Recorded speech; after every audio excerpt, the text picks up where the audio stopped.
चलिए आज आपको सुनाते हैं एक बहुत ही प्यारी पंजाबी लोक कथा।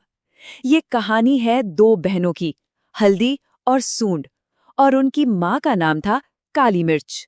ये सिर्फ एक कहानी नहीं है, बल्कि इससे पता चलता है कि हमारे काम, हमारा व्यवहार कैसे हमारी जिंदगी की राह तय करता है। तो इस कहानी के जो दो सबसे अहम किरदार हैं वो हैं ये दोनों बहनें। दोनों एक दूसरे से बिल्कुल अलग, जैसे जमीन और आसमान। एक तरफ है प्यारी हल्दी, जो अपने नाम की ही तरह मीठी और हर किसी की मदद करने को तैयार, और दूसरी तरफ है सूंड, जो थोड़ी कड़वी और बहुत जिद्दी है। और बस यही फर्क उनकी पूरी कहानी की नींव रखता है। तो आगे कहानी में हम क्या क्या देखेंगे? हम दोनों बहनों के सफर से शुरू करेंगे। देखेंगे कि कैसे हल्दी अच्छाई की राह पर चलती है और उसे क्या इनाम मिलते हैं। फिर हम सूंड के स्वार्थी रास्ते और उसके अंजाम पर नजर डालेंगे, और आखिर में इस कहानी से मिलने वाले सबसे बड़े सबक को समझेंगे।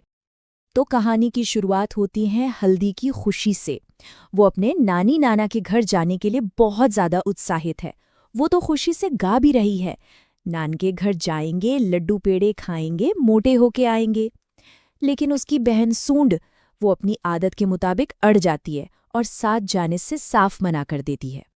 तो फिर क्या था, हमारी बहादुर हल्दी अकेले ही निकल पड़ती है अपने सफर पर। लेकिन ये कोई आम सफर नहीं होने वाला था। ये सफर असल में उसके स्वभाव की, उसके चरित्र की 3 बड़ी परीक्षाओं जैसा बन जाता है। चलिए देखते हैं कि वो इन इम्तिहानों में कैसे पास होती है।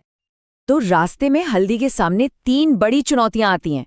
पहली, एक उफनती हुई नदी, दूसरी, एक फलों से लदा हुआ बेर का पेड़, और तीसरी, एक भट्टी पर दाने भूनती हुई महिला।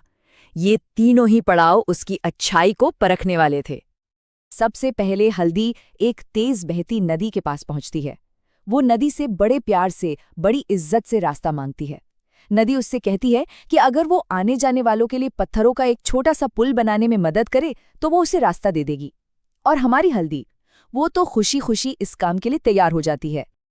नदी पार करके हल्दी को जोर की भूख लगती है और वो एक बेर के पेड़ के पास पहुंचती है। वो बड़ी विनम्रता से बेर मांगती है। पेड़ कहता है, अगर तुम नीचे बिखरे कांटे साफ कर दो ताकि यहाँ आने वाले बच्चों को चुभे नहीं, तो मैं तुम्हें सबसे मीठे बेर दूंगा। और हल्दी बिना एक पल भी सोचे फौरन काम में लग जाती है। अब उसकी तीसरी परीक्षा एक भट्ठी पर होती है, जहां एक महिला दाने भून रही है। हल्दी भूखी है और उनसे कुछ दाने मांगती है।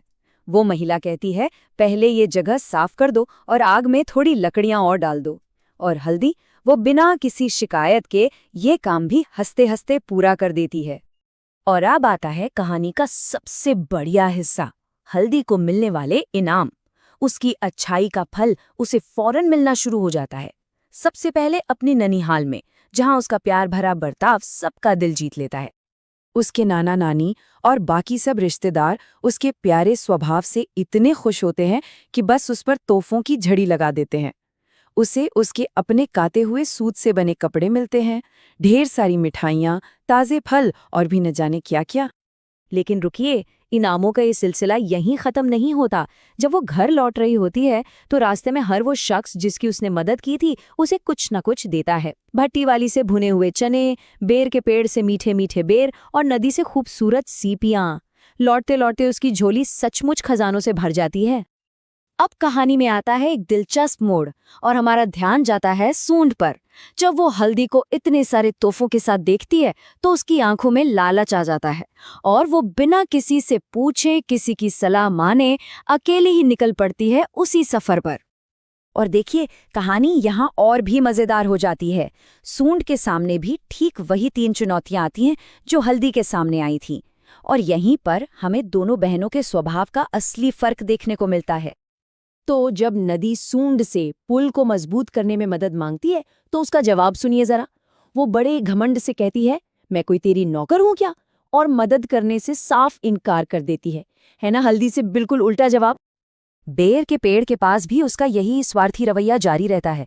जब पेड़ उससे कांटे साफ करने को कहता है तो वो मना कर देती है और गुस्से में पेड़ को जोर जोर से हिलाने लगती है। नतीजा, उसे एक भी बेर नहीं मिलता।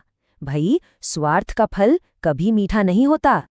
और भट्ठी पर तो सूंड सारी हदें ही पार कर देती है। वो बिना पूछे दाने चुरा लेती है और जब वो महिला उसे टोकती है तो बड़ी बदतमीजी से जवाब देती है, तुझे क्या, जलती रह। सोचिए, उसके शब्दों में कितनी कड़वाहट भरी है। तो सूंड के इस बुरे बर्ताव का नतीजा क्या होता है? बिल्कुल वही जो होना चाहिए था। उसके ननिहाल में भी उसका कोई स्वागत नहीं होता, क्योंकि वो अपने रूखे व्यवहार से सबका दिल दुखा देती है, यहाँ तक कि चरखा भी तोड़ देती है। हल्दी के बिल्कुल उलट सूंड को एक भी तोहफा नहीं मिलता, बल्कि सच तो ये है कि उसके जाने से परिवार वाले इतनी राहत महसूस करते हैं कि कहते हैं, शुक्र है इस मुसीबत से पीछा छूटा। और उसकी वापसी का सफर, वो तो और भी बुरा होता है। भट्टी वाली उसे अनदेखा कर देती है, बैर के पेड़ के कांटे उसके पैरों में चुभते हैं और नदी तो इतनी बढ़ जाती है कि वो बहते बहते बचती है।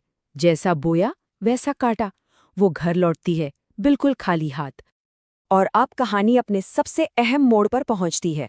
सूंड खाली हाथ, परेशान और उलझन में घर लौटती है। उसे ये समझ ही नहीं आता कि उसका सफ़र इतना खराब क्यों रहा। और यही वो सवाल है जो वो अपनी माँ से पूछती है, जो इस कहानी का सबसे बड़ा सवाल है। आखिर एक ही रास्ते पर निकली दो बहनों की किस्मत इतनी अलग कैसे हो गई? उसकी माँ का जवाब बहुत सीधा साधा लेकिन बहुत गहरा है। वो कहती है, हल्दी के दिल में प्यार है, वो हर किसी की काम आती है, सबका हाथ बटाती है। और यही इस पूरी कहानी का सार है, प्यार और नेकी की ताकत। माँ की ये बातें सूंड के दिल में उतर जाती हैं और उसे अपनी गलती का एहसास होता है। उसे बहुत पछतावा होता है और वो खुद को बदलने का वादा करती है। और ये कहानी हमें एक बहुत खूबसूरत उम्मीद देती है कि बदलने के लिए कभी भी देर नहीं होती।